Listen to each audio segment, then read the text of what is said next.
This is the last known interview of Jeffrey Epstein, and it contains a detail that most people miss. It was filmed in 2 distinct sessions in his Manhattan mansion, a property that he reportedly maneuvered away from billionaire Leslie Wexner. In part 1, he's wearing a white shirt. He's calm, he's collected, and he believes his rehabilitation plan from prior convictions is working. But in part 2, look at his shirt. He switched to black. The Miami Herald investigation has caught fire and is closing in. He isn't just nervous, he's cornered. This was filmed just days before his July 6th arrest and only 47 days before his death. Why, when you're at the top of your game on Wall Street, do you decide to finance, which was at the time, or endow, or become the donor or sponsor, however you want to say it, for what was considered the most cutting edge group of mathematicians in the world? Action. So Santa Fe Institute in the late 80s, early 90s, I was interested, I was on the board of Rockefeller. So that starts, Rockefeller, it's university formed by John D. Rockefeller to sort of give back to the community. It's east side of Manhattan, except it was old. It was sort of old-fashioned. They were talking about medicine, and medicine by itself was, again, subject to the ideas of science. They were trying to use science to find cures for disease. And I said, no, we need to do something different. We need to start interdisciplinary work. In most... How did a schmuck like you get on the board of Rockefeller? What year was that? I don't remember. Late, I think 89 or 91. So that's one of the most prestigious research places in the world, correct? Yes. Okay, how did a guy like you get on the board of a blue blood, internationally known,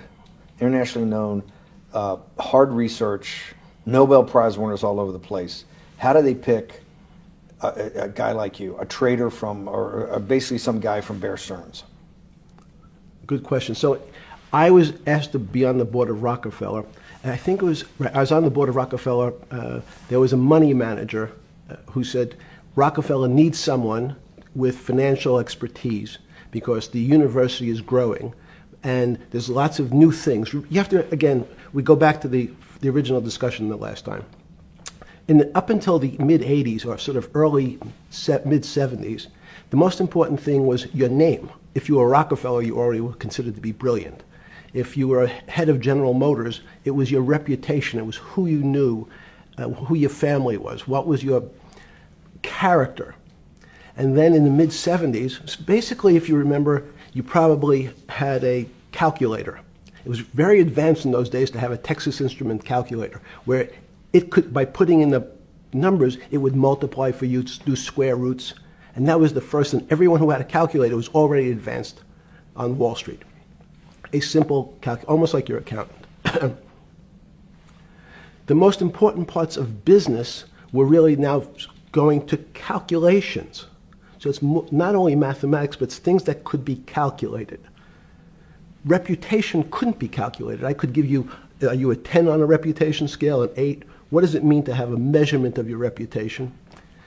We'll get to that later. But places like Rockefeller needed someone to say, look, we're entering a different world where numbers and the numbers of companies, portfolio management was going to be balanced. It was going to be statistical. Jeffrey, could you come on the board? Potentially sit on the finance committee, Nancy Kissinger and a bunch of other people. And David Rockefeller and I got along very well. He was an unbelievable human being. Respectful to everyone. He introduced his driver as his colleague, not his driver. He would never say, this is my driver. He said, it's my colleague. And David started to explain to me world politics. So David would say, Jeffrey, money is going to be sort of the most important things. People don't understand money. You seem to have this knack for money. I said to David, tell me about your life. What was the worst and the best part of your life? So David said, when I grew up, everyone knew I was a Rockefeller. They didn't know that my father told me he would not leave me a dime. No money. But every time we went out to eat, me and my 5 friends in school, they would leave me the bill. They would expect me to pick up the check because I was a Rockefeller. And he said, I was chairman of Chase Bank. And he said, I remember like it was yesterday, one of the headlines in Time magazine said, David please fire yourself. So he thought that there was a world that existed that would be a combination of both politics and business and leadership. What do I mean? He formed something called the Trilateral Commission. The Trilateral Commission is some spooky stuff. People said it was something, the Illuminati, there's some mystery about it, people that ran the world. It was politicians, but David said most countries, the politicians get elected for 4 years or 8 years, separate from the royal families in England or in the Middle East. Someone's there for 4 years and then they're not there anymore. The most important people to have stability and consistency would be businessmen. So he formed this Trilateral Commission of businessmen and politicians from 3 major continents. So it was the North Americans, the Europeans, and the Asians. So he said to me, would you like to be on the Trilateral Commission? Now, I was 30 years old, 32 years old. I said, great. And he said, well, you have to fill out this application so they have your bio. And I looked at the list of people, and it was Bill Clinton, former president of the United States, Paul Volcker, every great leader in America, the Asians, the Japanese, and with a very long description of their history. And they asked me to fill in what I would like to have written. And I wrote Jeffrey Epstein, comma, just a good kid, which I thought was funny, nobody else did. So in answer to your question, at that time I recognized around the world that monies and currencies were not really well understood. But again, it was only numbers. So numbers, and I'll get to the fact that it was bad thinking. Numbers are very good. Are most people that you meet, even on Trilateral Commission, when you meet most people, do you find most leaders financially illiterate, economically illiterate? Most political leaders don't come out of a background of finance. Most political leaders come out of a background of being popular. So in some of the countries, in some of the African countries, for example, they might have been a military person. They were a general. In some of the African countries, they might have been a disc jockey. Or in our country, they would have been an actor. The knowledge of money they don't have expertise, they have no degrees in finance. They really, and this is one of the major problems, their expertise, if they have any financial knowledge, is of their own checking account or bank account and filling in their own taxes. So many world leaders who don't really have a financial underpinning make fundamental errors when it comes to money on a country or institutional level. Let me give you an example. If you, Mr. Bannon, if I said your assets increased last year, you'd say, that sounds pretty good. And I'd say, what does that mean to you? You'd say, well, I have more money. I guess I'm wealthier. I'd say yes. And if your debt increased, would you feel wealthier or poorer? You'd say, well, I don't want to have increased debt. I don't like the idea of that sound, increased debt. Now, that and world leaders understand when their assets go up, they feel better. However, institutions like banks, things that people don't really understand are financial underpinnings of banks.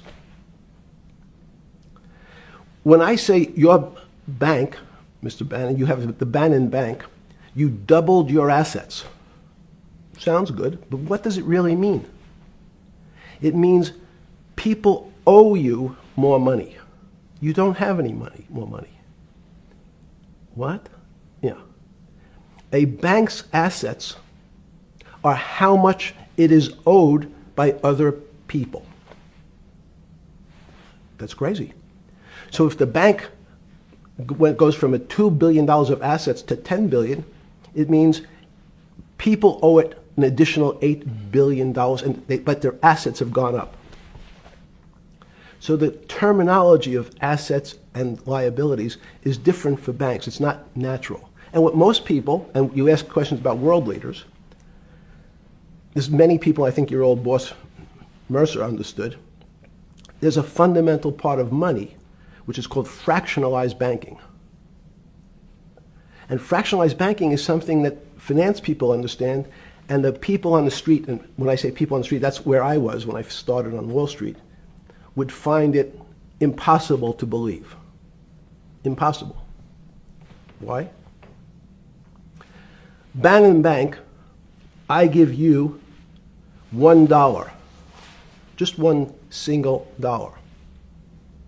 In our system of banking, I would say, okay, Steve, I gave you $1. How much could you lend out to your friends? And your natural reaction would be probably something less than $1 because I want to keep something in my pocket. The way our system works is if you as a bank are holding my dollar, you can lend out an additional $8 or $9. No, it's impossible. I only have $1, Jeffrey. We have something called fractionalized reserves, which is if you have 1, you can lend out 9. That's the way our system works. And so not only do world leaders not understand banking, but the man on the street, my father who worked in the park department, it would be beyond his imagination that people could lend out more money than they actually had in their pocket. Next question. Wait, how did this, in understanding that, when you get on something like the Trilateral Commission, you're on the board at Rockefeller, which is the most advanced research. You get brought into the Trilateral, which is the elite of the elite. How, since you're only at that time 30-something years old. 8 years from teaching at Dalton, right? You're a Dalton. No, 10 years. 10 years teaching at Dalton. Yes. Walk us through. I mean, put us in the room. Walk me through exactly what it felt like. What it felt like being on the board at Rockefeller. You got these Nobel laureates, and you're sitting there making decisions, and you start to meet these people at Rockefeller. And you start to meet these people at the Trilateral Commission. What did it feel like? It's a great question. So what did it feel That's like? what I'm in the business of asking. Yeah. What did it feel like meeting some of these people like Kissinger or Rockefeller? And those are two extraordinary people.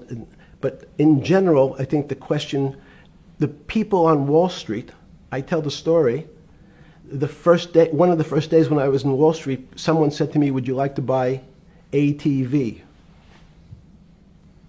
And I was looking in the brochure and I couldn't figure out what stock had a symbol of ATV. And when I finally said, well, I can't find it. And they said, what's the matter with you? Do you want to buy ATV? Which is, he was selling hot televisions, stolen televisions from the floor of the American Stock Exchange, referred to in common parlance as the televisions fell off the truck. So I knew what that phrase meant from Coney Island. But what I found was most people, be it in business, in normal life, or in the world leaders, don't really understand money. It is something they think about. They have a sense of what it is. They certainly want more of it. But they also make statements like, we want more money, but we don't want more debt, which just shows a misunderstanding of what money at its core really is. So most people don't, they want to make it, they want to save it, but to understand it intimately is not a normal characteristic. At the first Trilateral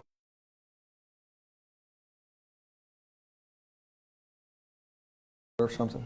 Yeah, good. Just give me an approximate. You joined the Trilateral Commission. I think it might be. And we'll be able to show we'll pull down the chart of where your name was, but just give me roughly when it was.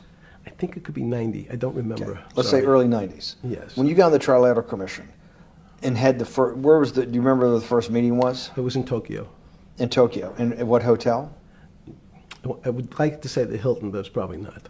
And it's a 3-day, 4-day? Give me some 3-day event, and walk me through the whole thing. Speeches. It starts with a dinner. Just walk me through it. It was boring.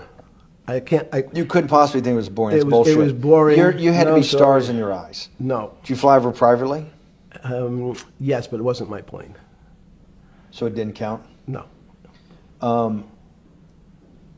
You fly over. Yes. And it was who were the first? Like when you first met those leaders, you had to be wowed. No.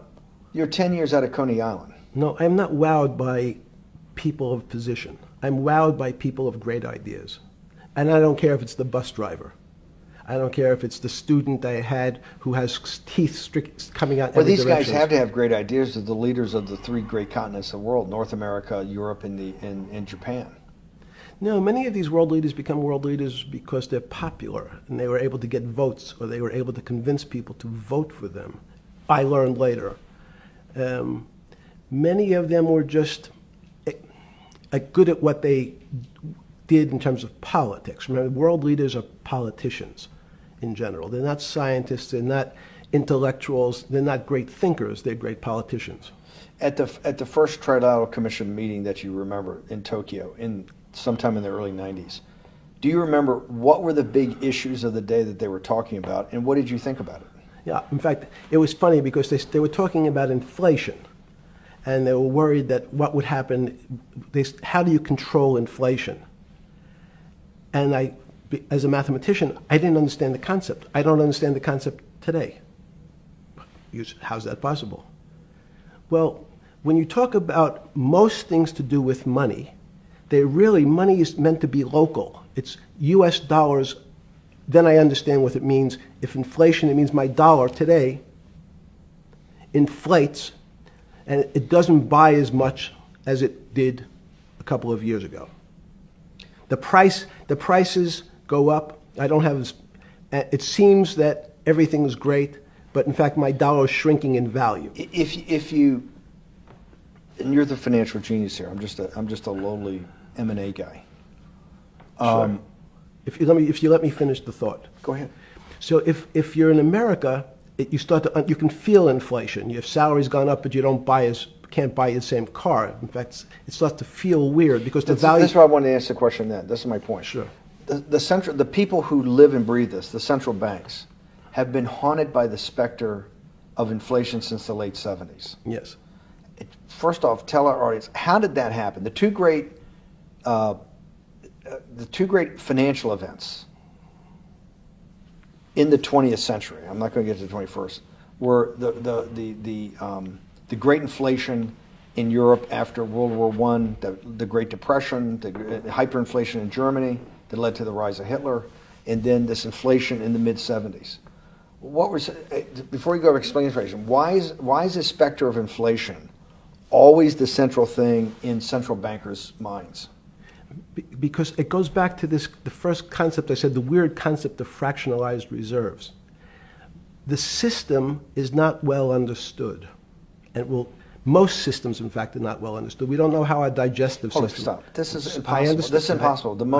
The world banking system, the world currency system, the world monetary system has to be so well understood by the Greenspans of the world and the Bernankes of the world and you, right? The currency traders, the guys making billion-dollar bets every day. The legendary guy on Wall Street in the late 90s, Salomon Brothers. Lou Ranieri?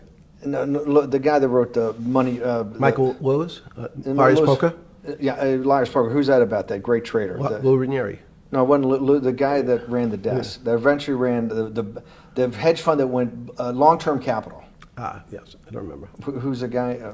I want to say, I don't remember. I'm sorry. Lou Ranieri is big, but those guys have to understand the system perfectly. No, they don't understand the system. They understand the local part of the system. So, for example, why is not only inflation, most bankers are terrified if the public understood that the bank really doesn't have their money at any one time. It's one of the things during the Depression, there were runs on the bank. The reason the banks don't keep much money in the actual bank is they assume that not everyone's going to want their money on the same day. So it's not really the fear of inflation. The fear is a run on the bank. Everybody wants to take out something that doesn't really exist. Inflation is tied to interest rates. It's a more complicated example. But when your money doesn't buy the same amount of product this year than it did last year, if it buys less and less, like it happened, you used the term hyperinflation. There's certain countries that are not managed well, like in Africa at the current, A $100 billion bill, $100 billion bill in Zimbabwe is worth 1 American cent. That's the perfect example of hyperinflation. It goes up, it doubles every day. So people are afraid that their value and the system starts to break down. But so if I said to you, does your doctor understand your body system? You'd say, well, I hope so, because I want him to keep me healthy. But you could have a kidney infection, you could have a heart attack, you could have a broken knee. There's lots of pieces of this system. And in fact, when you ask the question, very few doctors understand your entire body. There's a specialist for your knee, there's a specialist for your polynoidal cyst, there's a specialist for your head, and now we have specialists in different areas. So and I'm going to get to your first question about Santa Fe Institute. The world economy and your body are both comprised of little systems interacting with each other and making one big system. This is what's stunning for all the little guys out there, the populist movement, the little guys that haven't had a pay raise in 30 years. They think that these elites, have everything. The guys in the room making the decisions, the party at Davos guys. You're sitting there, you don't think many people today really understand the complexity and really all the moving pieces and how they interconnect to the world's financial system. No, not only don't they understand the complexity, and that goes back to Santa Fe Institute was an attempt of trying to see if there was a way to mathematize, formularize, or algorithmically understand what the term complexity means. That goes back to the original question. Complex systems are complex by definition. But there's not necessarily, it's not one level of complexity. As we might say, well, our fingers are complex, the movements, the muscles of our hands. But it's not as complex as the blood system. Now I have a circulatory system. I have systems on top of systems. So that there's no one group of or person that really understands the way the body works. There's no one group that understands the way the financial systems work. You might understand U.S. bond market. Now, you've asked about the trade of long-term capital. That was a bond fund, very small part of this very complex system. So the goal of the Santa Fe Institute was to see, is there a way to get in, somehow understand how complex systems interact? Fast forward, Steve, to today, where Google and these other engine companies, the other tech companies, are trying to build artificial intelligence. The strangest thing that they've found, one of the strangest things, is that the systems that they design, this artificial intelligence, which a lot of people have heard about, is they design a bunch of systems. They're called neural nets. Terms simply taken out of brain work, neurons in the brain. Nets because they actually look like a net. They put in some inputs. The computers work, spit out an answer. Sounds normal to you. It's because you're thinking about that calculator you had in 1976 on your desk.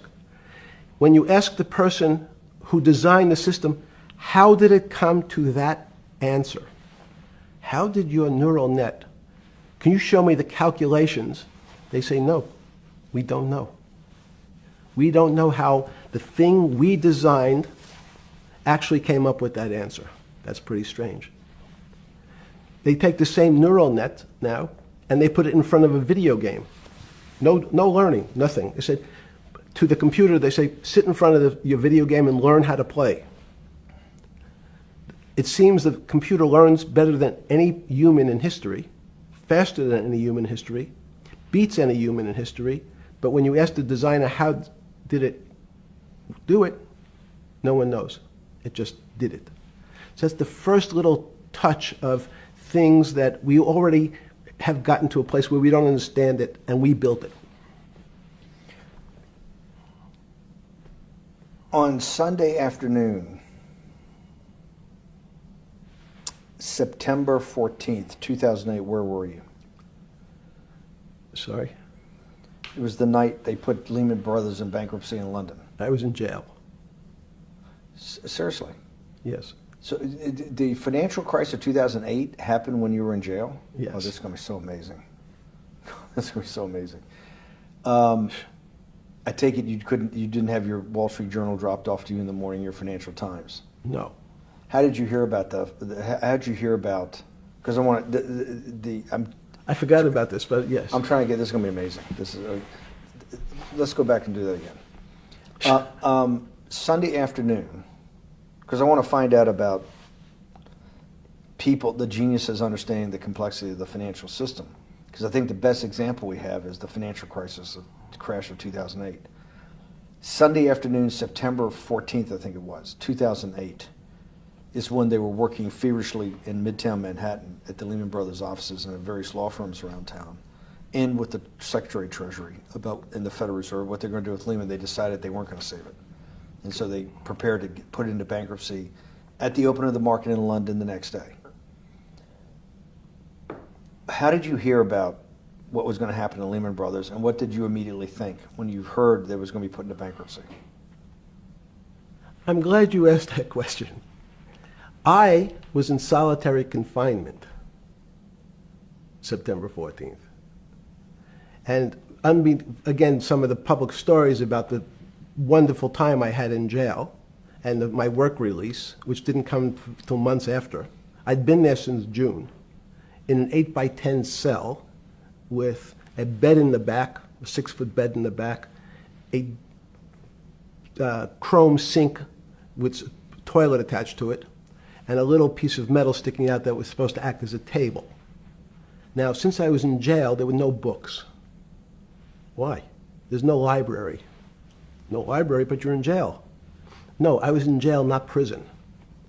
So in jail, I was in a place what's called the Special Housing Unit, which is for the roughest, toughest, meanest people. They had put me there, they said, for my own protection. So I was in a 8x10 cell with a little slit in the door where they would serve my food on a tray about 9 inches by 4 inches. And then as soon as I finished eating, they'd take the tray and close it down. And one of the guards said, do you understand there's Wall Street's crashing. I'm worried about my pension fund. What should I do? And I said, sorry, Wall Street's crashing? What's happened? And he said, there's some crisis and some companies are going bankrupt. I said, are you sure?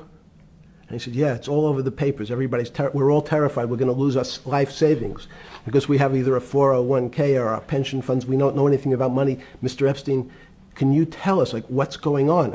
Am I going to be able to afford my children's education? Am I going to be bankrupt like this company called Lehman Brothers? And there's another company in the front page today called Bear Stearns. Oh, no, I said. Why? Because that's the company I was a partner in. And in fact, that was a company I had a very large investment in. So, as a great story, I didn't have my Wall Street Journal, but in the early mornings, you're allowed to make 2 phone calls, collect. And when you pick up the phone, you can dial a number, and when the person picks up, they say, you're getting a call from the Palm Beach County Jail. Will you accept reverse charges? And the person either says yes, and the call goes through, or the person says no. The person I had called was Jimmy Kane, the president of Bear Stearns. And I said, tell me what's going on. And so that my knowledge of the financial crisis happened with Jimmy, who was at the center of the storm, telling me about what Lehman had gone under, and they were trying to figure out a way, should they bail out Bear Stearns? Did it strike you at the time of the mess you had made of your life to be in a situation that you're one of the greatest financial minds in the world, looked at by world leaders and asked your thinking by the most prominent and important people in the world, and here you are in solitary confinement. You got to make a collect call to somebody. Did it strike you at the time how all the threads of your life had come together and put you in a position, or you had put yourself in that position? No. So it never struck you when you had to make one of your 50% of your collect calls that day, you call the president or the head of the CEO of Bear Stearns. The biggest financial event in your life is taking place, of which one, every important person in the world would be seeking your opinion. Number two would be a once-in-a-lifetime opportunity to apply your craft. Number three, it would be a once-in-a-lifetime opportunity to make money if you were smart, and obviously you're smart. You're telling me here, truthfully, that it never hit you at all of how you'd ended up in a place where you had to make a collect phone call from a jail cell that was 6x9 with a steel bed and your food being passed in through a slot. The question you want to ask is, who was the other call to? Okay. Who was the other call to? The other call was to my friend at J.P. Morgan, who was then, I didn't know it at the time, trying to buy Bear Stearns. So at one point, I had two phones. It was difficult because they're afraid people are going to hang themselves with the phone cord. So they don't actually come together and they're pretty short. So I was actually going between two phones talking to Bear Stearns and J.P. Morgan at the same time. So I found it amusing. And it never struck you about how to end up in a situation like this? No, that would be probably means I would be too self-aware. You can't possibly expect me to believe this. I know. I don't believe it. You're telling me that during that day, you never had a moment. You sat there and go, what the fuck have I done with my life that I'm in a 6x9 jail cell when I should be on a trading desk, or I should be in my $250 million greatest townhouse in New York City, taking calls from the king of Saudi Arabia, the president of China, the head of Russia, the president of the United States, to save the world's population from a financial debacle. You honestly expect me to believe that that never happened? You're suggesting I was somewhat depressed, and how could this happen to me? I'm not saying depressed. I'm saying a moment of awareness of how could I get myself into this situation. No, I would just say how strange that this happens. It's strange. I'm wearing a jumpsuit and flip-flops. What color was the jumpsuit? Brown. Brown jumpsuit. Yes. I notice I don't see you in a lot of brown. No. Brown jumpsuit and flip-flops. Flip-flops, yes. With no access to books, no access to newspapers, no access to anything. You had lived on information. Except my Almond Joy bars. I had extra Almond Joy bars. Did you eat Almond Joy bars and things like that because you're afraid of what the cooks did to your food? Yes. Is that because of that you were in for the crimes that you were in for? No, it was just in fact, I was. Is it because you're wealthy? Yes. How did you know that? Well, people would constantly come if I was passing by or have to go for my medical. People would either ask to borrow money or make some other types of comments about. In the beginning, what were the comments? At the beginning, what were the comments? It serves you fucking rich guys right that you're here next to me. There was nothing about your crimes. No. So all this rumor you hear all the time about people in prison that commit the type of crimes you commit, you're saying in your personal thing is not true. No. It was all because you were rich. Yes. And it was all because they wanted to borrow money. Or get advice. Yes. Where they get advice to go long. Yes. You're telling me is this time to buy? You're telling me in solitary confinement they were interested in going long. Yeah. They want to know what does that say about human nature? Well, what I think the people find, one of the reasons they wanted to keep me in solitary confinement was they're afraid that everybody would want to know which stocks to buy.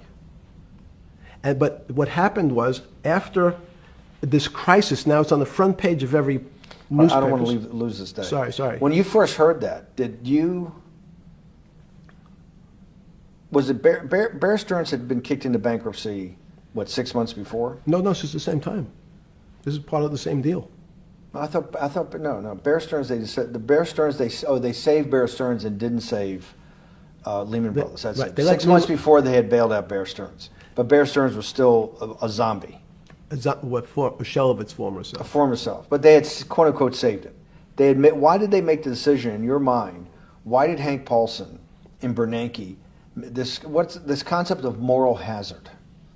Explain to the audience what moral hazard is, and why did they save Bear Stearns 6 months before, and why did the smartest guys in the room decide not to save Lehman Brothers? It's a good question. The real issue is I'd have to go back when you have these systems to the way your doctor responds to any type of emergency in your body. If they might decide to save your kidneys and let your gallbladder go because the gallbladder is less important to your overall system. If at that time, even it's not that long ago, the boogeyman was when said, well, what really happened? Jeffrey, what really happened? What is this financial crisis? And, some of the progressives and the right wing blame it on the banks. It was the banks' fault. And it's the fault of this very esoteric, unknown concept of derivatives. It was really the derivatives that caused this financial crisis because the derivatives got somehow out of control and in the Mickey Mouse. And that was the way you started your road to a billionaire went right through derivatives. Yes. But derivatives were not the cause. Derivatives were not the cause at all. It's like saying your hair was the cause of your heart attack because it was on top of your head. So what was the down. cause? There isn't, let me say, there's no one specific cause. These are system collapses. So many times when they have to make your death certificate, when you say, well, what did he die from? They'll say heart failure. But if you say, what was the cause of his heart failure? Well, he had low blood pressure, his sugar was high, he was diabetic, he had all these other problems. But they say, no, we need a word on your death certificate. Did he die from brain damage? Did he die from heart failure? That's the financial crisis. Many people said, well, what caused it? They wrote, like on its death certificate, derivatives. But derivatives are not a fundamental cause of anything. Was it Sunday or Monday? I take it was Monday morning when you made your two collect calls and you were talking to Bear Stearns on one hand and Morgan Stanley on the other. J.P. Morgan. J.P. Morgan. Did you? That was Monday morning. Did you, Jeffrey? Being one of the financial geniuses in the world, did you understand what Lehman Brothers going into bankruptcy, the domino effect, that by Thursday the financial system would be under such extremis that if it didn't have $1 trillion cash infusion in the United States, it might collapse? Did you know that at the time? Did you view that at the time? Yes. You did? Yeah. Why? Again, I don't want to bore you or the audience with the idea of it's a medical procedure, but you had system failures. So you'd recognize that if I said to you, did you realize when your father was on the ground and he was clutching his chest and he couldn't breathe, it was a bad situation, he could die. That's how I saw it. Did you immediately think about the commercial paper market? I mean, the mechanical triggers that actually you had to blow through these circuit boards. Did you know the circuits? Did you understand the circuits? Or did you have a concept of the circuits that were going to get blown through? Yes, but only because of an analogy to a body. And in fact, from my telephones against the wall with my little metal wires, because the next day I talked to another person in Washington about the issues of what I thought was happening, and I made the same discussion about the... They were at the Treasury Department? Yes. So in a 6x9 cell in... The phones were outside the cell. In Palm Beach County, California? West Palm Beach, Florida. West Palm Beach, Florida. This was your juice diet. West Palm Beach, Florida. West Palm Beach, Florida. West Palm Beach, Florida. You're making a call to Washington, D.C. to talk to some deputy secretary of Treasury. Someone in Treasury. Right. Someone in Treasury. Right. And that does not, the night before you go to bed, it doesn't dawn on you at all. You never have a moment of self-reflection that, how did I end up on this metal cot when I should be at the center of things? No, I had a telephone. So I've said, I can talk to, it makes no difference where I am. In fact, I'm still talking to the same person if I was at my home in Palm Beach. But I'm the here in difference your jail. home in Palm Beach. I can dial my own phone. That's bullshit. No, but you can also make 1,000 phone calls. Here you got to make one, and he's got to take. Think the how much charges. better that was. I had to decide who was the right person to call. That was unusual for me, because I would have called 20 people. And before. what was the advice you gave you? I said, you have a sick patient, and it's very much like a sick patient in the emergency room. You can't think about it like your car. People in normal walks of life think about money and things as a machine. And unfortunately, so if your car breaks, cars are always easy to fix. My jets, my cars, if it breaks, I know it can be fixed because it simply follows the same pattern. If this part breaks, you replace the part and the thing works again. People and the financial system are not machines. They can't be fixed the same way. You can't simply take out put some more juice into the commercial paper market, and that's like replacing the carburetor on the car. It's much more, I have a patient who can't breathe, has a stomach problem, can't see, looks bleeding at the same time. What do I do first? I have to think about it as a system. Where's the most logical place? What's the most dangerous place? If your heart stopped, we have to start your heart again. In the equivalent to the money market, why do I have to start your heart again? I need to get your blood flowing. If your blood stops, you're dead. If liquidity, which is the equivalent of blood in the financial system, dries up. Once liquidity is basically cash, putting cash into the Forget system. about what it is. Okay. Liquidity is liquidity. It allows the system, it's the blood of the system. You need to pump blood hard into the body of the economy to keep it flowing. And if you're, especially when you're worried about someone dying, you're not going to be worried about the niceties of, well, you got the shirt dirty and there was some damage. Pump in that blood, keep that heart pumping. When you talked to the person in Treasury on Tuesday, the 16th, did you get a feeling as you were sitting in your 6x9 jail cell in West Palm Beach, Florida, that they were on top of things? No, you can't. It's impossible to be on top of things. There's no such thing. It's, again, the doctor watching the patient die. You hopefully have some confidence that he's seen it before. He recognizes that there are some steps he has to take first before he bandages the guy's finger or worries about what shoes he has on. So you hope that the people in charge, your doctors who are working on the emergency patient, have enough experience and, frankly, judgment to try to keep the patient alive. Did you think that they had those things, patience and judgment? They had pretty good judgment, and you needed a lot of luck, just like in the dead patient. You need to, hopefully you put that blood in and it's not too late. And you make some mistakes, but you have to know you're going to have to give it a shock. In the run-up to the September crash of 2008, Yeah. I guess you weren't occupied with finance. That whole summer, how long had you been in jail? Went to jail June 30th. So the entire summer. Yes. Before you went into jail, you were still very active in the financial markets. Yes. When I say active, you trade currencies every day, you trade stocks every day. When people, I don't do any. Someone like you, or you give advice to people to trade stocks or trade currencies. I don't trade every day. I think that's, like Woody Allen said, you can't beat the bank. So I try to pick my spots. George Soros picked his spot when the pound collapsed. This would have been a great money-making opportunity that passed me by when I was in jail, but that's not how I think.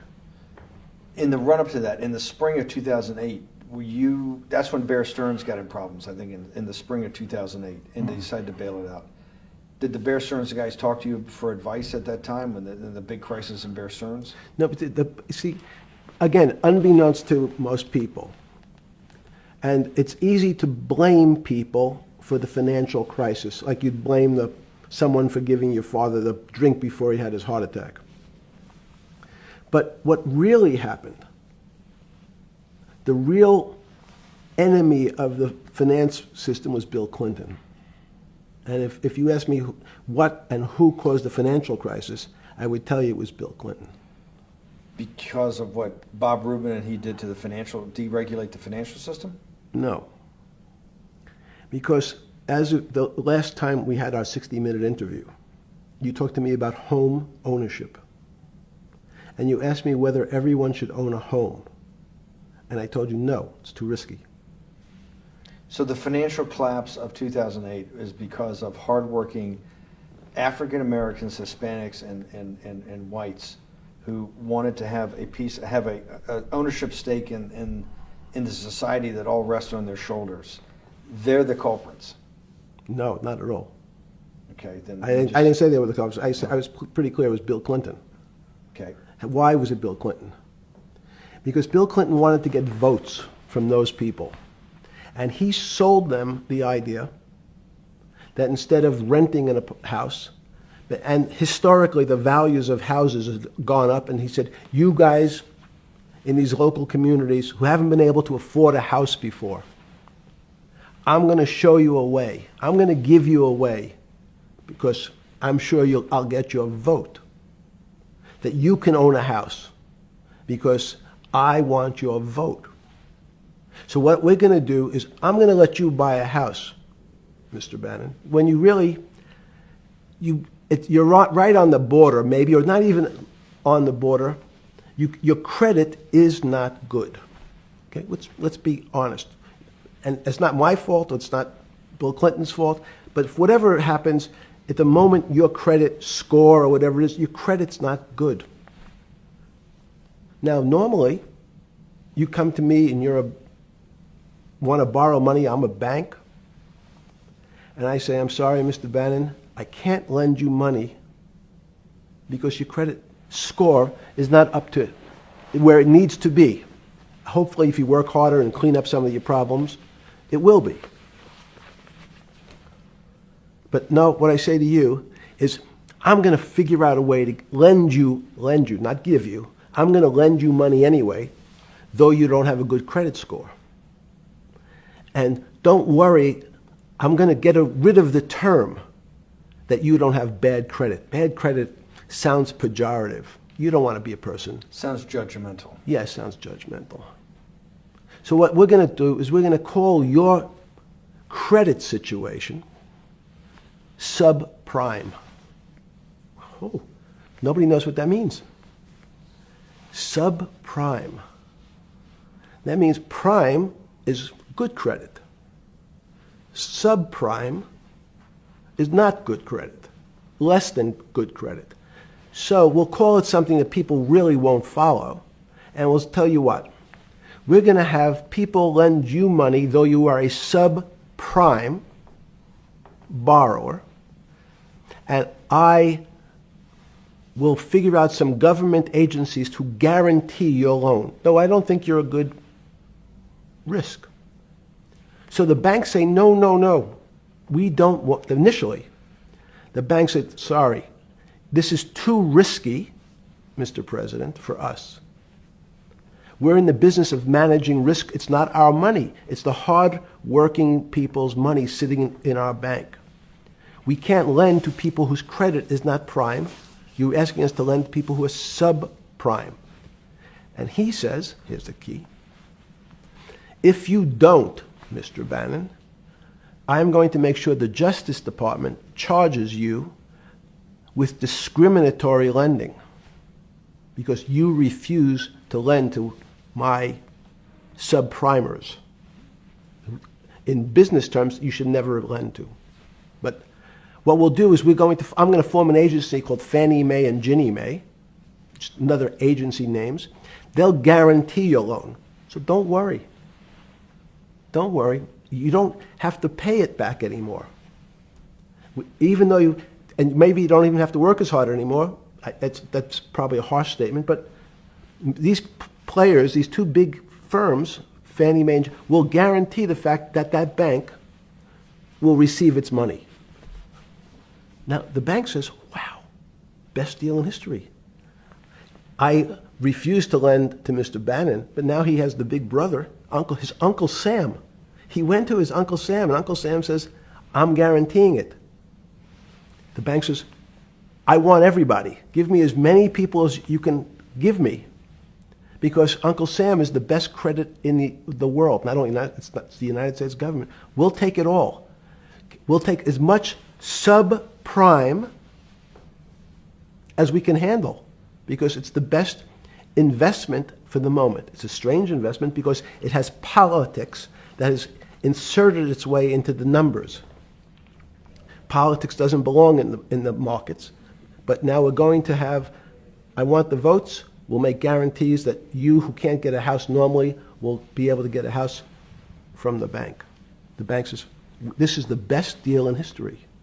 We will package 100, 300, 1,000 of you subprimers, and we'll sell it off to somebody else. And the whole system becomes mired in subprime mortgages. That's becomes the issue. What do you mean mired? There's just too much supply. It's a supply-demand problem. You get too much supply? No, it's a very good question. What does too much supply mean? Well, then you get to people, go back to your first question to me. Government leaders. Government leaders know if they're good, and they can do mathematics, they can balance their checkbooks. So certain people in Congress said, well, how do you value these subprime mortgages? The banks say we've been valuing them the same way we've always valued them for the past 20 years. The accounting firms, there's something in this country called GAAP accounting, which is a standard type of accounting. And we account for them the same way we've always accounted for them. If we paid $1,000 for your mortgage last night, when we put it on our books today, we're going to say its value is $1,000. It makes sense. I paid for it what's its value? It's $1,000. That's what I paid for it last night. No. The Congress people said, that's not really a good answer, you know. That doesn't give us confidence that you know what you're doing. Because what happens if you have to sell it tomorrow morning? Something's happened and you have to sell it. Remember, there's kinds of stress tests. Would you be able to value it at what you paid for it the day before? And Wall Street says, that's not the way you can think about this. This is crazy. We always value things at the cost from the day before. And they changed the accounting method, in essence, to say not what it was worth yesterday, but if I have to sell, what would it be worth? That's impossible. So what happens is every bank now has to value something they bought yesterday at lower than they paid. Never before in 20 years did they have to do this. So something they bought at 1,000, on their books was 1,000, is now 990.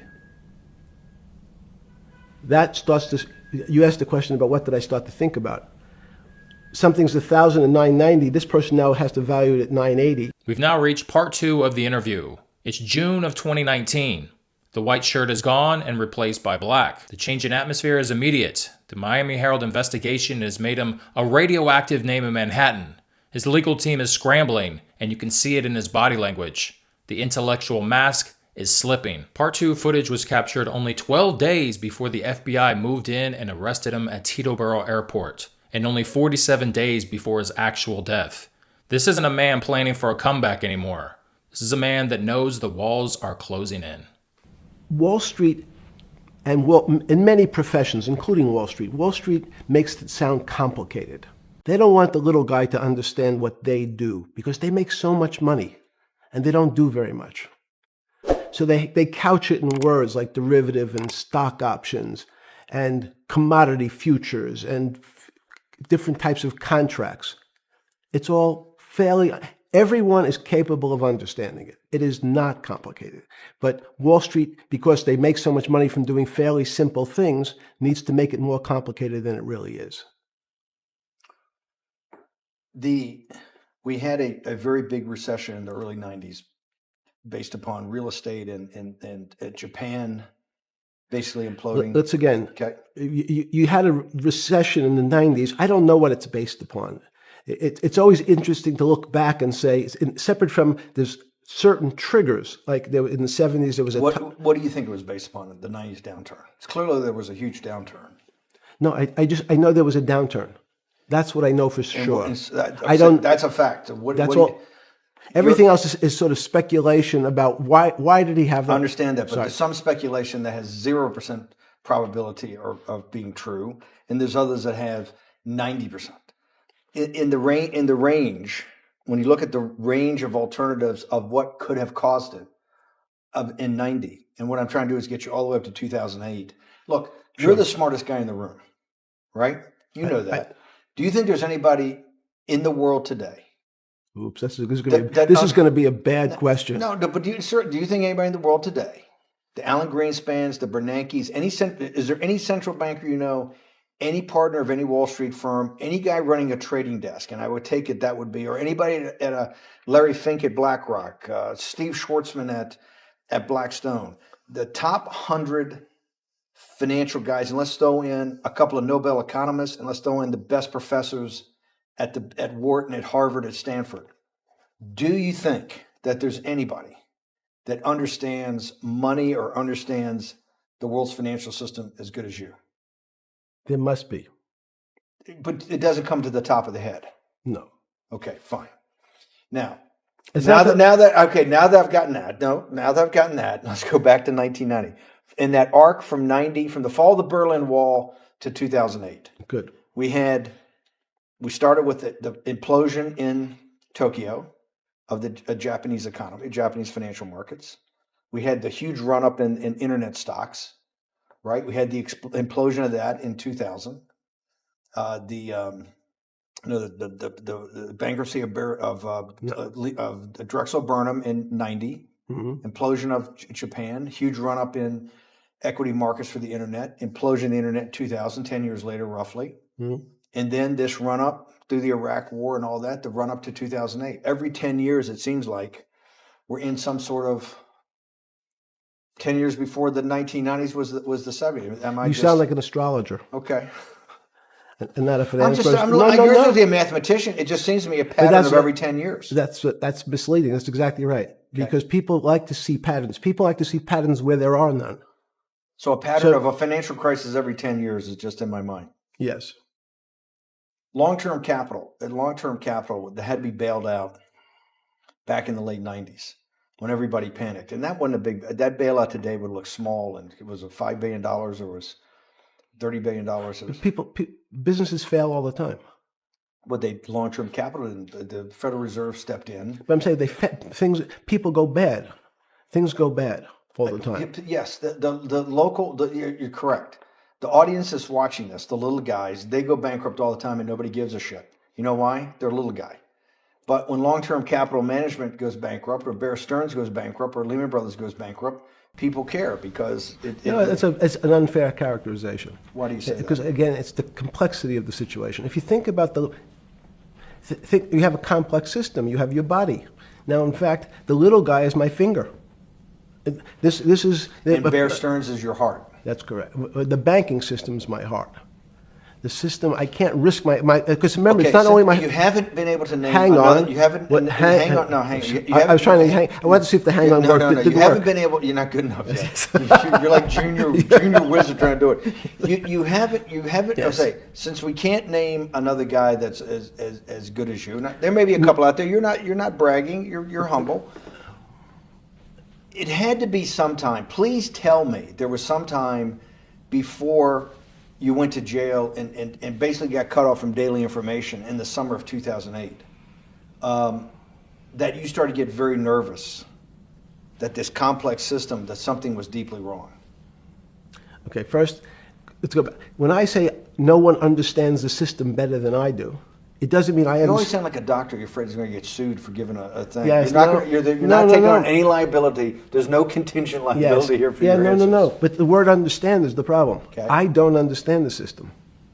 So I don't understand the financial system. Please stop. You cannot sit here and tell me. No. What we just went through, I'll go through again. The hedge fund managers, the money managers, the central bankers, the commercial bankers, the heads of the investment banks, the heads of all the trading desks, the top economists, and I'll throw in the business school lecturers at Stanford. Of all the top 200, 250, you can't name at the top of your head the guys are at least at your level. You have to understand it somewhat. No. Sorry. We all don't understand it. No one understands it. It's a miracle. It's that's part of the problem. It's impossible to understand. That word understand simply means if this happens here, that will happen there. It's predictable. Understanding means it's predictable. It's not predictable. That's the problem. In complex systems, that was the fascination. Is there a way to tease out some level of predictability? So even No, in fact, you would ask the question, it's a great question, which was it a stroke or a heart attack? Now, most people don't know that before they were going to have a stroke, they had a stroke. They just have a stroke. Do they understand why? In hindsight, you go back and you can make lots of explanations. It might sound good, and if you're talking to the working man, you're using language that he'll never understand. It's complex, so he, just like going to his doctor, he says he has a gastrointestinal problem, or he has diverticulitis, as opposed to saying, you had a stomach ache, you ate bad food. People don't like to say it in normal, everyman terms. The system had a stroke, but we don't know why. But you just, okay. Hardworking people, and there's a great social benefit, would you not agree, with having people having ownership in the system? When you say ownership in the system, it doesn't mean... Let's start over. Okay. Yeah. So flip over your phone too, because Yes. I don't want anyone to see Yes. on your phone. So maybe flip it down or something. Yeah. Yeah, who knows what the fuck comes up with that phone? That's correct. We don't want to send you. KSA. I can't not believe I've got the magic moment when you're in fucking prison or jail, wherever the fuck it is. It's in crazy. Solitary. Now, there's a funny part to that we missed, which is said... Go ahead, tell it. The funny part is what you asked me... Is there anything funnier than that? No. For black humor, it's I don't make any black comments. Sorry. You asked me what I was wearing. That's right. You're too wrapped up in the Me Too movement. Yes. So I was wearing a brown jumper and a brown pair of pants given to me by the jail with the word trustee on the back. Because you had qualified to be a trustee? Well, the funny part was it was spelled Trusty. So I wasn't really sure. I'd been a trustee in many different operations, but it was the first time it was actually printed on my back and spelled incorrectly. Probably had a higher level of being a trustee at that than you had at all the boards that you were trustees, right? Yes, right, because as the trustee meant you get two devices to clean your toilet as opposed to one. Yeah, but it also meant that you had some sort of personal fiduciary own responsibility for oneself, right? In the jail? You mean? Well, that's what being a trustee is. That's where they give you two. Yes, you get two cleaners. I was a trustee in the jail because I was able to teach some of the kids to help them get their GED. So that's how they gave me a trustee job. There's no time. I got to go back to this because I'm like a dog with a bone on this thing. Yes. You can't. There's something deeply fucked up with you. At least something. Well, we know there are things deeply fucked up with this. You will get through in this film, Right. But you cannot possibly sit there, knowing that you came from nowhere, knowing that you went to the very top of what is considered outside of science and maybe physics, the thing people most admire because it's like alchemy, understanding high finance. To sit there in what will be the defining financial crisis of our time, like Black Friday or Black Yes. Monday, whatever it was, in the Great Depression, and be there at that exact moment, triggered in part by a firm that you used to be a partner in and knew intimately well, and it created much of your initial net worth because of, and know that you couldn't, someone who lives on a phone, right? Yes. Because you do live on a phone, right? Correct. You had to make just two collect calls. You cannot tell me sometime during that day you did not have that conversation with yourself of how the fuck did I do this to myself to put myself in West Palm Beach in a 6x9 cell with a metal fucking bed with a brown shirt that said trustee spelled wrong. So did I find it amazing that I was there? That's a Not better- amazing, and I don't want to say it's not funny. Oh, I thought I wasn't funny. Right. But Not amazing. it was incredible. Incredible in what way? This- Incredible like, how do I do this to myself? No. It's as incredible as me sitting here in this house. They are both just two sides of the coin. That's how I think about it.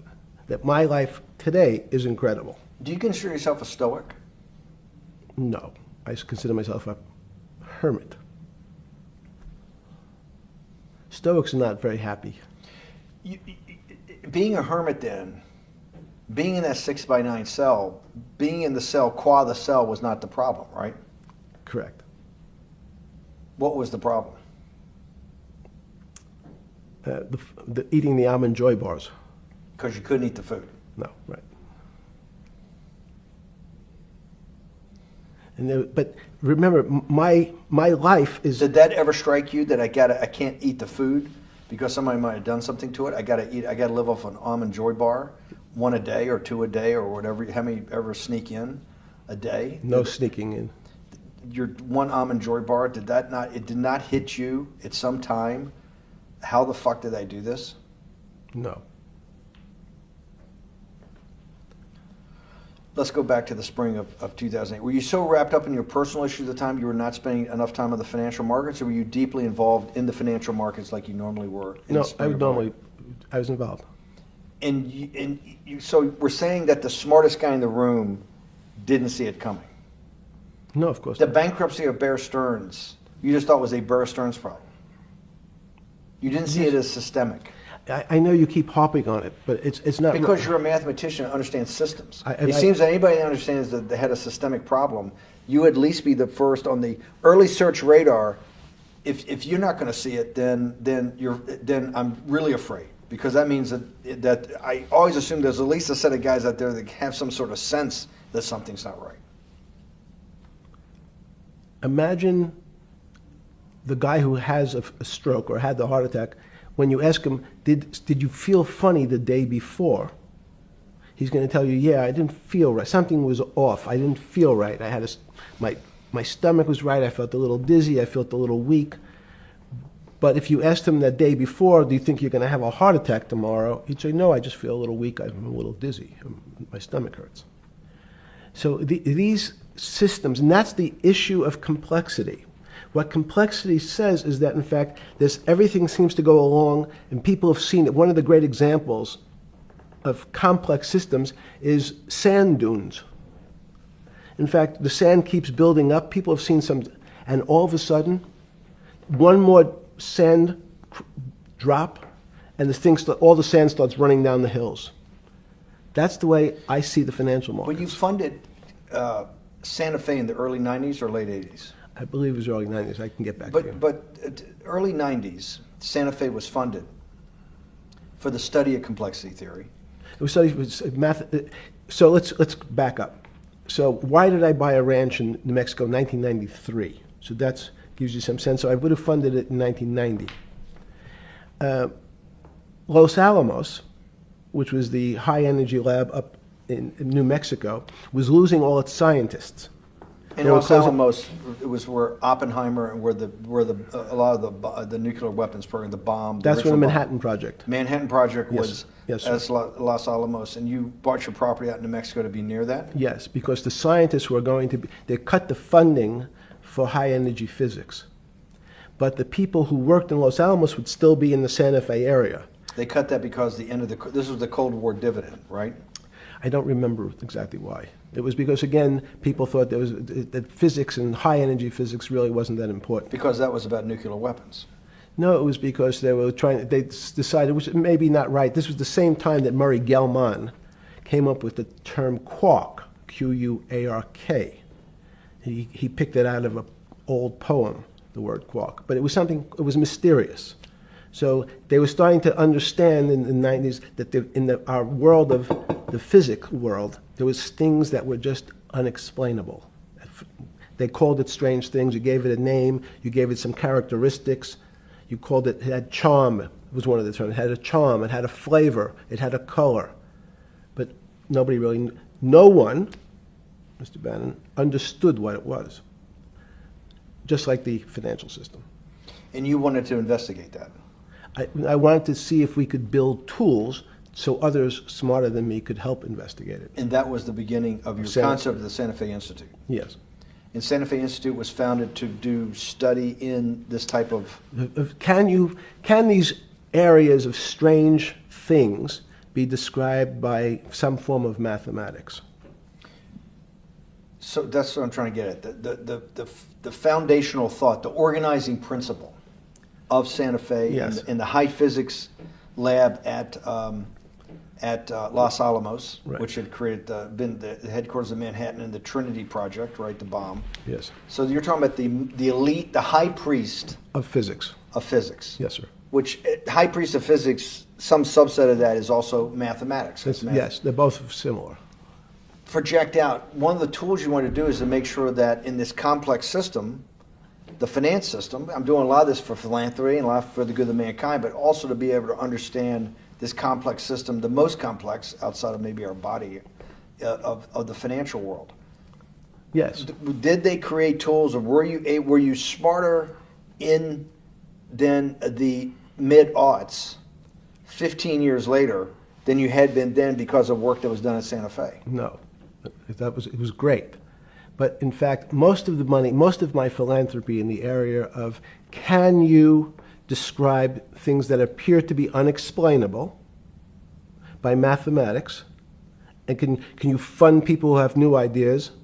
And unfortunately, when someone thinks they've been able to, there was a man, Stuart Kaufman, when they think that, okay, I figured out how to be able to predict the unpredictable, what appears to other people to be unpredictable. But my system, in those days it was called genetic algorithms, can predict what things will happen, and they all want to make money. So they use their systems to try to figure out, they know they have figured out the way to make money because they figured out the unexplainable. They try, they go bankrupt, and we start again. So with a cold view, what I've come to realize is that the attempt to mathematize, formularize, or what in your prior work, to understand what really is, in today's world, still unexplainable, is impossible. They're miracles. Your first head of Santa Fe was Christopher Langdon, I think. Langdon from But Australia. Murray Gell-Mann was Murray really Gell-Mann was was the the- funder. he He was the Yes, rock. Yes, he was the rock. He was a Nobel Prize winner? Yes. Yes, and a wonderful guy. He came out and helped us with the Biosphere 2 project. He came with Chris Langdon. Yeah. Chris Langdon was the operator, the day-to-day guy. Chris was doing artificial life. Right. Murray tried to lead his own artificial life. Yes.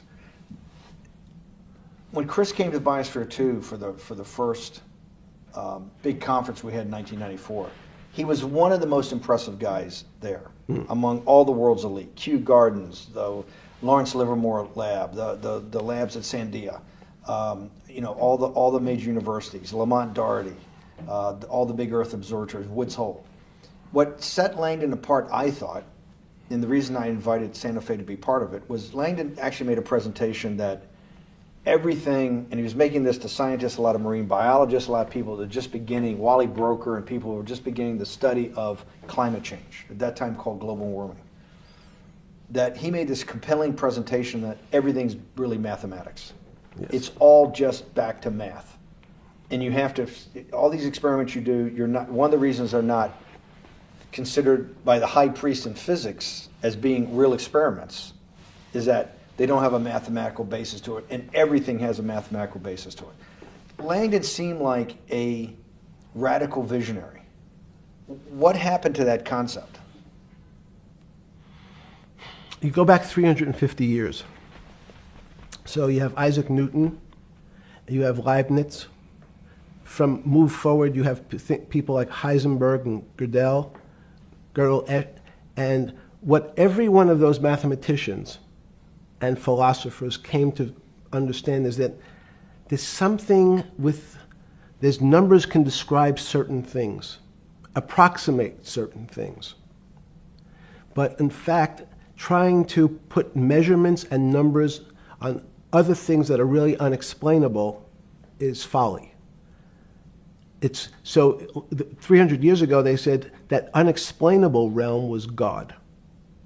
And people who attempted, in fact, to explain the unexplainable, who said, yes, I understand the unexplainable, were charlatans. They were the occults. They were the astrologers. They were the con men. Alchemist. Yes. Well, no, alchemist was, in fact, they believed that there was a way to transmute one metal into another. In fact, they always wanted to see if they can create gold. There's no reason, if you think about it, they recognize that one metal is different than another metal because it has some additional pieces to it. It has additional neutrons or protons or electrons. So because they thought it was a machine, they believed it was a machine, if I can take 5 protons and add 5, that gives me 10, I should be able to get gold. Move everything around inside these systems, the molecules transmute one molecule into another, and if this molecule I've transmuted it into is gold, I'm a rich man. It's back to money. But there's something strange happens. Isaac Newton says, this is really weird. If I want to push a ball on the table, I have to touch it. Maybe I have to blow on it. But I actually have to push one side of the ball or the book to move that side. I'm pushing here, and obviously this thing is what appears to us humans to be solid, so it moves as one thing. But the only way to get something to move was to touch it or put a force against it. Okay, seems to make sense. Everybody has that experience. I want to lift a glass, I lift it. If I want to push a ball, I push it. If I want to pull a ball, I pull it. But he recognized when the ball fell off the table, it went in a different direction. How's that possible? Nobody pushed the ball down. And he says, this is crazy. Why did the ball go down? I didn't push it. I just let it go.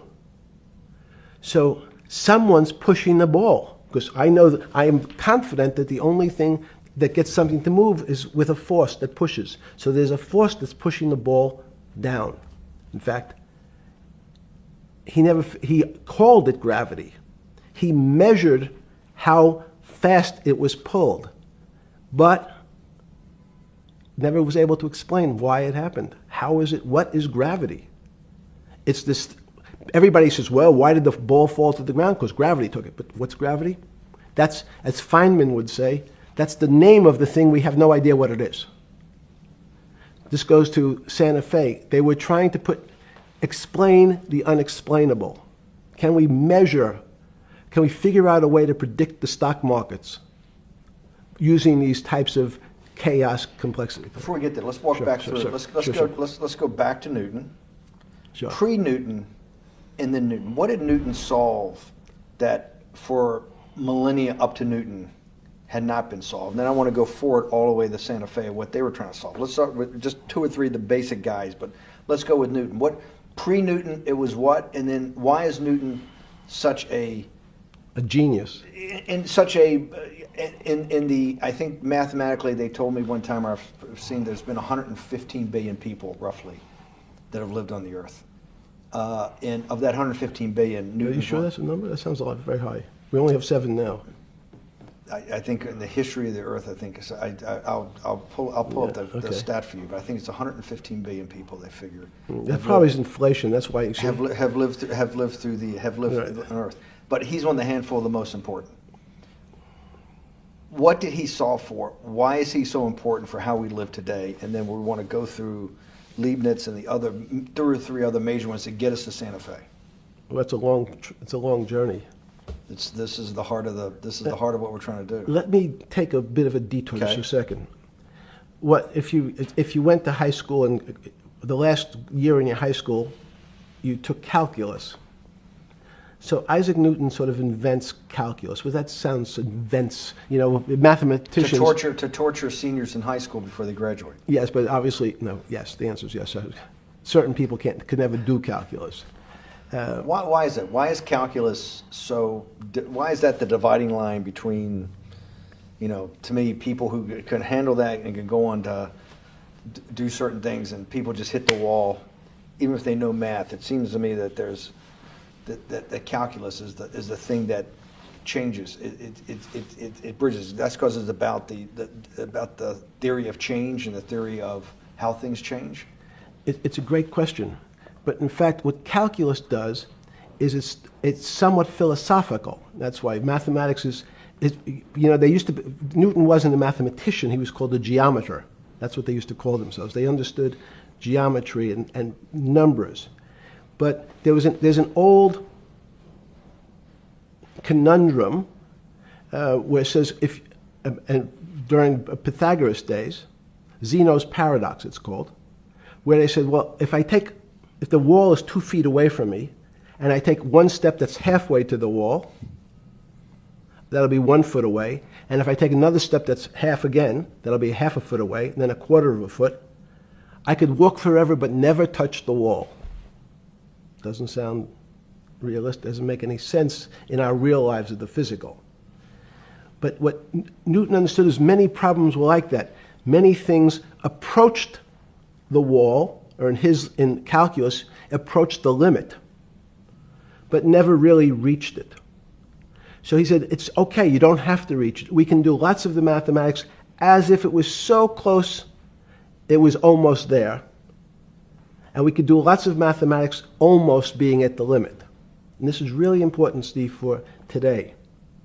Because most of the science up until today was things that are starting to approach the limit. You were taught in high school that if you had 1 divided by 0, if you remember your high school algebra, you were told, what's the answer to that? Is there an answer to 1 divided by 0? No, if you were in high school, I'd say, stay away from it. It's the boogeyman. You could write it down as it's undefined. It's not able to be determined. There's a bunch of things.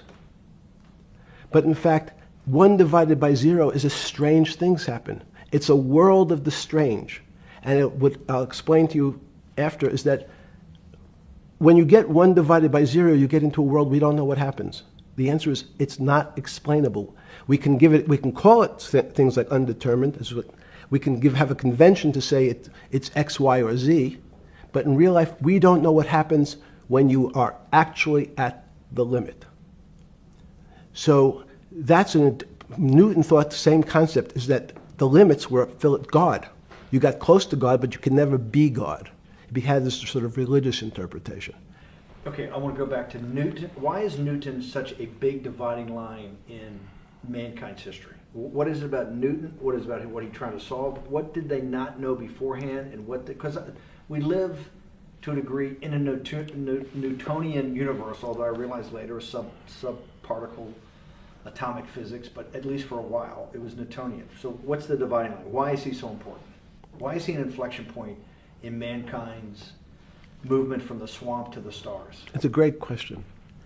Stars was by Kepler. What Newton starts to allow us to do is to make accurate predictions. Remember that we've talked about that with money, about the things in our physical world, how cars, but he didn't have cars, how horse carriages moved, how bowling balls moved, how pool cues and pool table balls. Had people tried to solve that before Newton? Many. Heraclitus or Plotinus, Pythagoras had these greats that we hear about. Had they tried to solve the same problem? Not the same problem. They try to, again, what Pythagoras does, he starts to figure out this relationships in triangles. For example, everyone knows the a squared plus b squared is equal to c squared. That Pythagorean theorem, which basically says these shapes in a triangle, each side of the triangle has a fixed relationship with the other 2 sides. That's strange.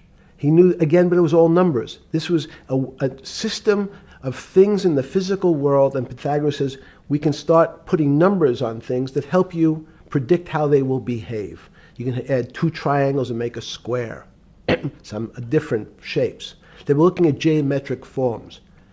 Newton says, well, I want to know how planets move. I want to know how things around me move. Can we find formulas? Can I find formulas that explain what I see in the physical world, how physical things interact and how they describe one another? Again, the fact that 2 solid masses, for some very strange, unknown reason, unknown today, attract one another, no matter what they are. People have seen the experiment. You hang something, two little metal balls from a string, and they move towards each other. In fact, they move towards each other was very specific. So when you drop the ball to the floor of this room, Newton says, in fact, the room came up a bit to meet the ball. The room moved. It's imperceptible. You can't really perceive that motion, but they attracted each other with certain ratios. So he started to be able to measure things in the physical world. And that was great advances. It also, now you wanted to move very quickly. Unfortunately, most people, especially in the 20th century, 19th century, said, well, like Newton, let's measure everything. Let's measure people's behavior. Let's measure their psychology. Let's measure their health. You go to we could have my blood test. Let's measure everything. We measure Wall Street. Their voting habits. Measure, measure, measure. Can we put a number on how much I care for my wife? Can I put a number on how I feel? And we tried, unfortunately, we try to mathematize the finer things in life, and then recognize that there's things that unfortunately just fall outside. Schrodinger wrote a very famous book about what is life. He was trying to figure out a way, can he describe the difference formulaically between things that are alive and things that are dead? The answer is no. The things that are alive in my world are miracles, not magic. Magic has a bad connotation, trying to hide things. You don't believe in the spirit or the soul? That's what animates people, is your spirit or your soul. That's No. Have you ever seen someone die? When they die, their spirit leaves. Their soul leaves, no question. So in There's fact, no question to you about no that. question. There's no question to you that there is some animating life force within us that leaves when you're dead. Yes, in fact, I refer to the soul. This obviously a certain the questions in the past, even Because during people would normally think you were soulless. So Thank you. But have you talk about you actually believe in it and have done some thinking about it is pretty shocking in its own right, isn't it? Well, again, mathematics. Leibniz thought. So Newton was at Cambridge, and he was the head of the math department, right? He's a professor, essentially. Yes. But Leibniz, was Leibniz a German professor? Yes, but what Leibniz said is the soul is so strange because God took chemicals, which is simply the material, like tables, and he somehow made this material able to have a thought. How strange is that?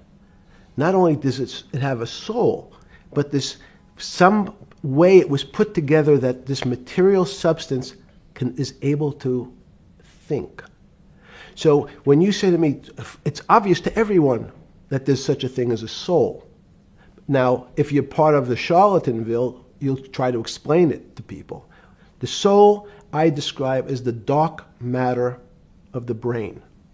Why is it dark matter? Because in high energy physics nowadays you hear terms of dark matter, dark energy. Again, terminology. It's a complicated term. Why is it dark matter? Because we can't see it, that's all.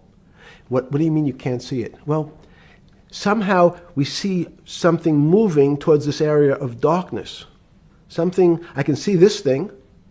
This appears to me to be empty. It's just black. But I see it being drawn this way. So I say, well, I know if this were matter, that would follow that equation. If this was solid, it would explain the way this particle moves. But I can't see anything here. So I'll just call it dark matter. And I'll say, I don't know what it is, but it behaves as if there was something there. The soul is obvious to everyone that there's something different between things that are alive and things that are not alive. But we have no idea what it is. It's currently unexplainable. I believe we need an entirely different system of analysis to try to figure out. But Sorry. No.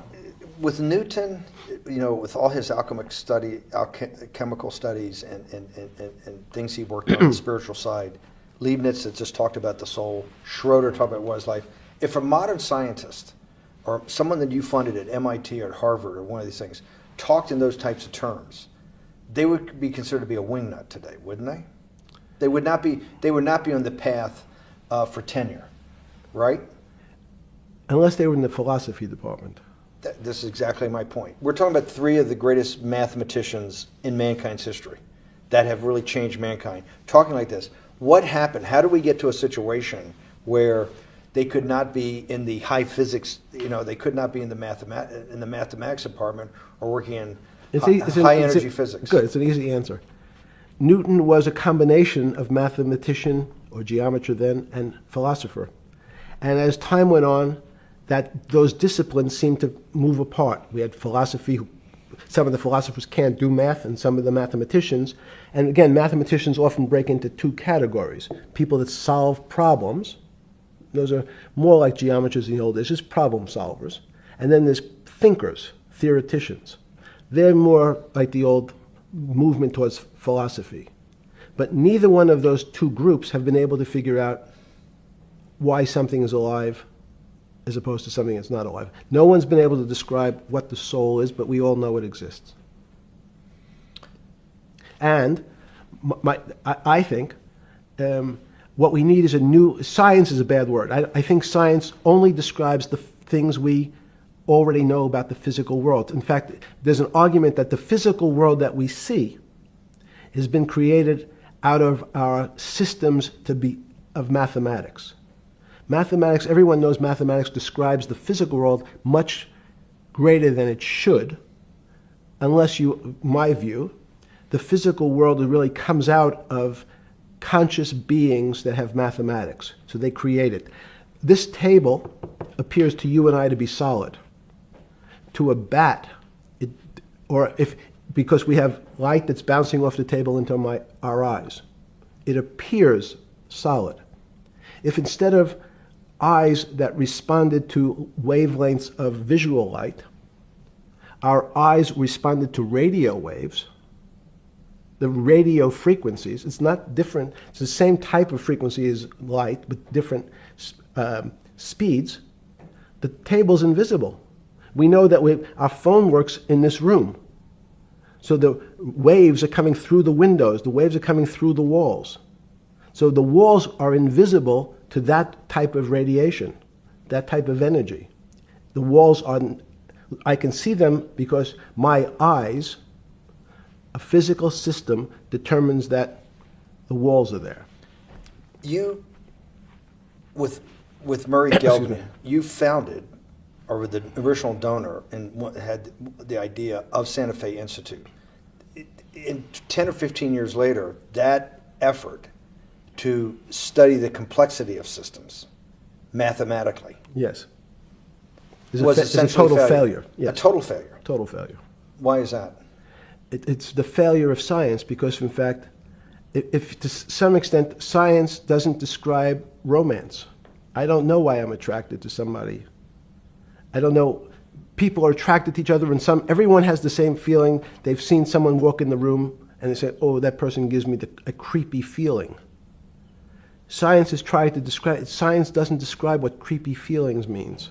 They just know it's a creepy feeling. I think women, as I said the last time, have an intuitive sense. What is intuitive? They have intuition, they have feelings, and they're able to deal in the realm of things that men, especially men like myself, find unexplainable. Women have intuition, men see things a bit differently. Men want to measure everything. Women are not really that interested in measuring. In what you're saying in macro terms, you actually think science, mathematics, maybe ultimately technology, is moving to that more intuitive? I think science and math are old-fashioned. And unfortunately, people are still taught that they have to learn algebra in school and certain things in school, as opposed to learning to have an emotional... Is this what Larry Summers was trying to get at? Maybe he didn't say it perfectly enough, but what he was trying to get to in that system the systems we study today, the way mathematics is either taught or understood, that women just haven't gotten up to the highest realms of engineering or physics or mathematics because of that, and you're actually implying that there's a either new branch of science, or we've hit an inflection point like in Newton that's going to go in a Newton took mankind in a different direction because he was able to measure. Then you had subatomic, non-Newtonian physics later. Are you saying that you think there's another developing field that's coming up that may take us, I don't know how many decades to get our hands around, but that's what's evolving out of this? Yes. Yeah.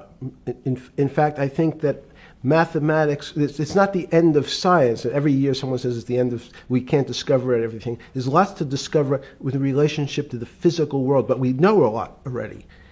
In respect to the unexplainable world, we almost know nothing. Women, again, sense it. And instead of Larry Summers, I won't digress too much, but Howard Gardner early on said, there's not one form of intelligence. It's not mathematical intelligence. There's emotional intelligence. There's kinesthetic intelligence. There's this argument that I reject that black people are less intelligent than white people. It's not true. We know, for example, that if I was in the forest and I had to run from the lion or figure out a way not to be eaten, and my competition is a local African, I'm the one who's getting eaten because they have the intelligence to deal with their local environment. So it's just different. It's not better, it's not worse, but there's many differences amongst different types of people. And so people have different intelligences, and they excel in some intelligences usually, and less so in others.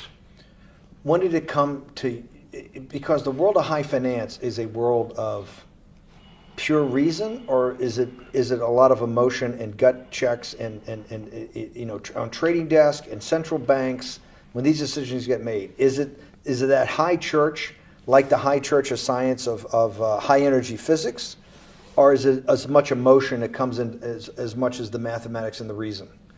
That's a great question. I think if you talk to really experienced and successful traders, and you ask them how they know what's going on, they can't give you an answer. They don't know. They feel it. They can feel the way the market's moving. They can feel the way the stock's moving. And that these are not very well-defined terms. It's difficult to put in mathematics terms, how did I feel it? You could look back and make guesses what I was seeing. But great traders feel it and then act on their feelings. That's the difference. Many people feel it but are afraid because they want a mathematical justification before they take that next step. When you first got on the trading desk at Bear Stearns in the late 70s or mid 70s, were you shocked by how little actual understanding of mathematics that the traders comprehended? Yeah, well, again, we had a Texas Instrument calculator. Most stockbrokers, especially before 1975, if they were good stockbrokers, could add. That's about it. They could multiply. If you could multiply, you were already in the top 15% of stockbrokers. Stockbrokers simply meant there's a story. When I went to the first person, I had no money. And I said, how much money do you make a year? And he said, $400,000. I said, impossible. I'm making $10,000. That's probably more than your family had made in its entire existence. Yes. And he makes it in a year. I said, what do you do? And he said, it's too complicated for you to understand. Which is what the main thrust of Wall Street people, they want to tell you it's too complicated. Because if you understood that that person was simply, he had a brother-in-law, in fact in this case, who ran the pension fund at General Motors. His brother-in-law would call him and say, buy 1,000 IBM.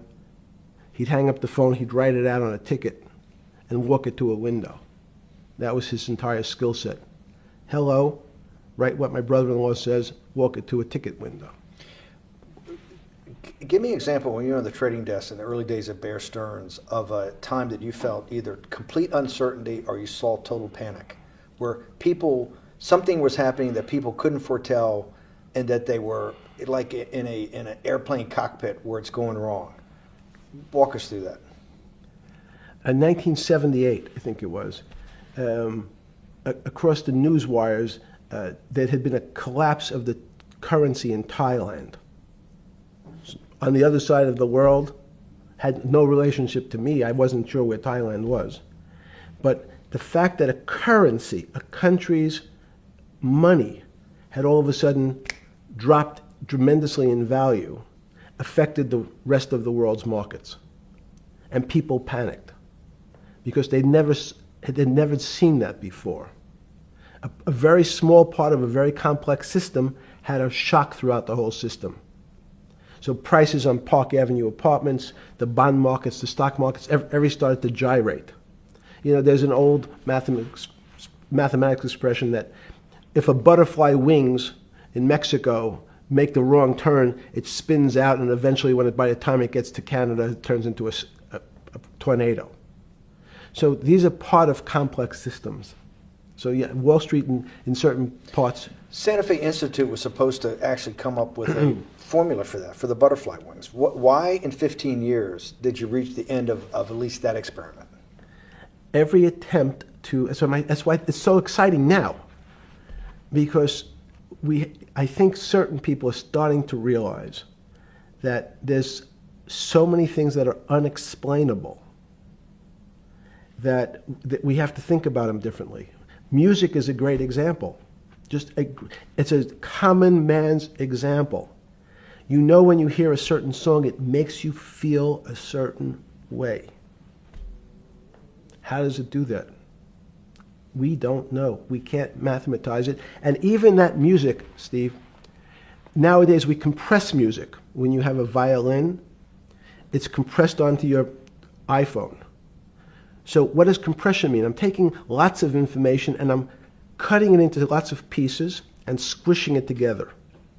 And when I squish it or compress it, I have to take out lots of pieces, but I say that they're not very important pieces.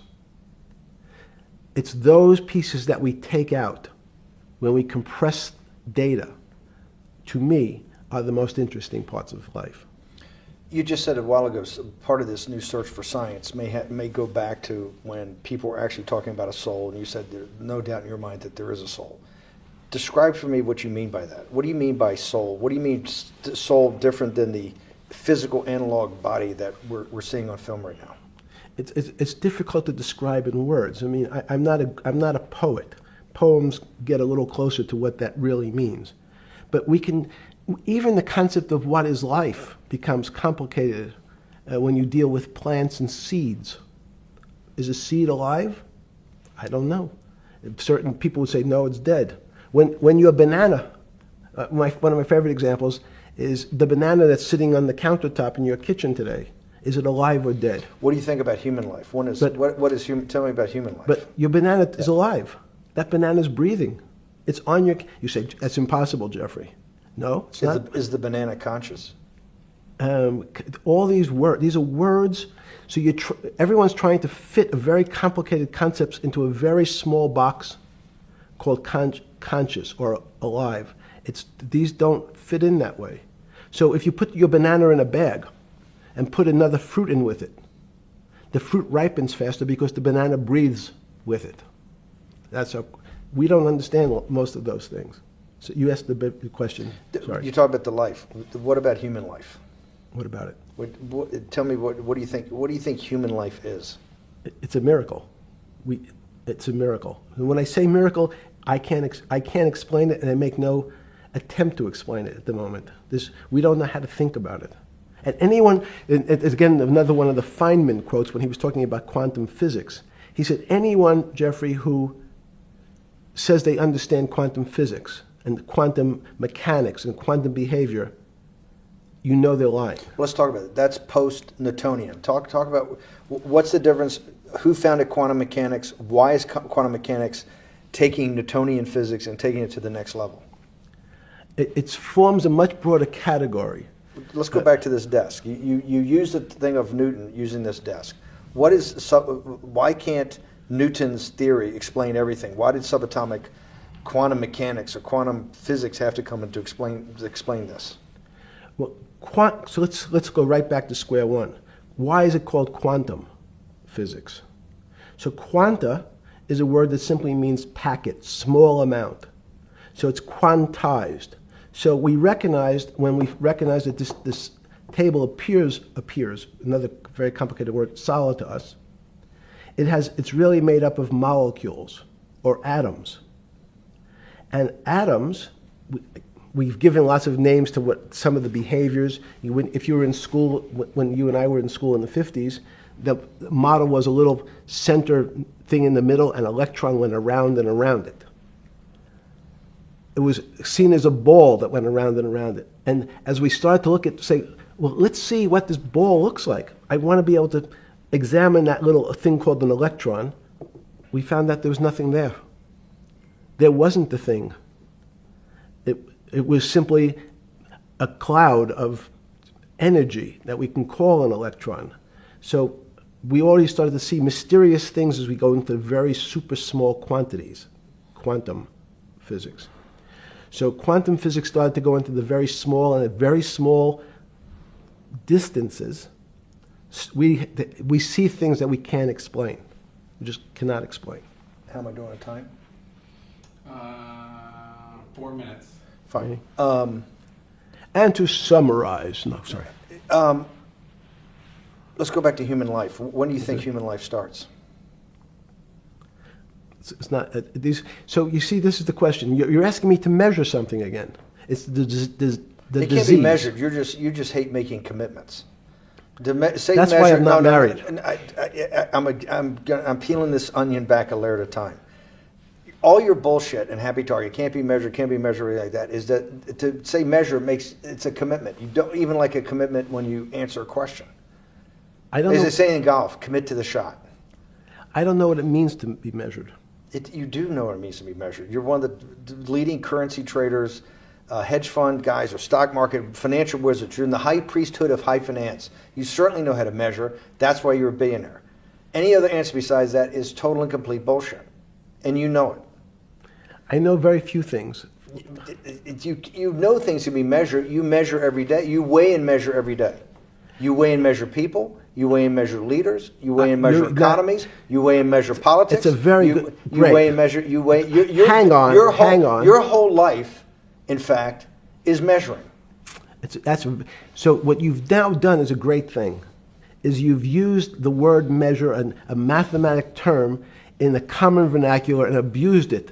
So I don't even recognize what it means. It's so abusive to my field. Why? And let's go to that.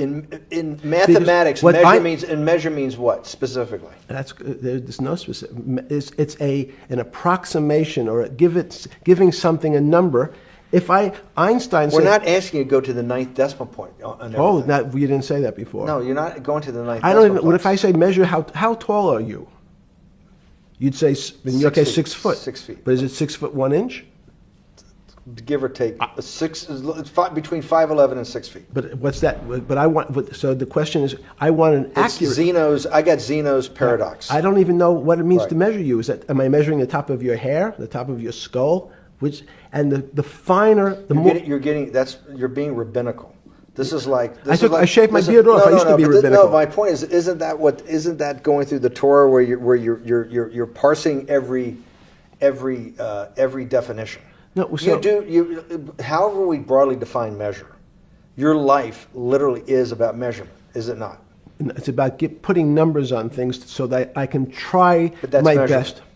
You can call it whatever you like. If that makes you feel better. What do you know? No, I want to make you happy. Back to your scientific inquiry. No, even a number.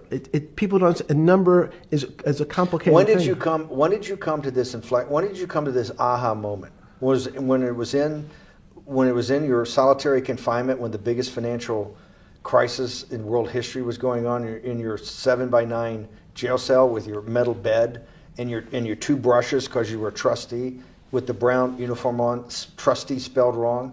Is that the moment of clarity that you had about science and Newtonian physics and everything that we can measure is really not going to be the way we go forward? It's going to be much more esoteric, emotional intelligence thing. Was that your moment of clarity?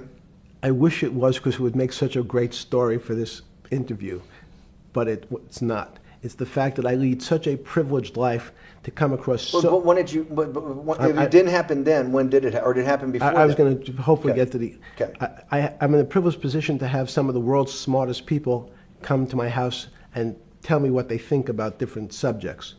And I finally realized that the thing that they had most in common was there was this area, no matter how smart they were, that when I asked them the questions, they said they'd have to resort to a 500 or 1,000-year-old response to that question, which was, I don't know.